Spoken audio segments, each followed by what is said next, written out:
era el pináculo de la obra constructiva de Torres García, y ahí sucedió lo del incendio y se perdió toda la obra de Torres García, incluyendo esos 7 murales constructivos, que era lo máximo de su teoría.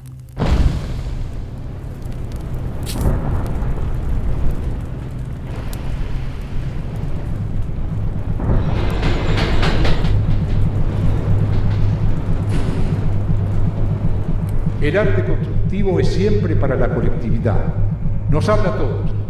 Es genuinamente el arte de los grandes recintos, donde se ha de hablar al hombre en el lenguaje de los siglos, es decir, de lo que fue, es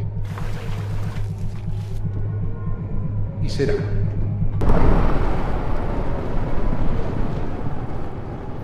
Entonces, el Uruguay no solamente no se puede reponer de esa pérdida, sino que además no dimensiona la pérdida. Es terrible eso. Sí. No sabemos lo que perdimos, o sea, no sabemos la importancia de lo que perdimos.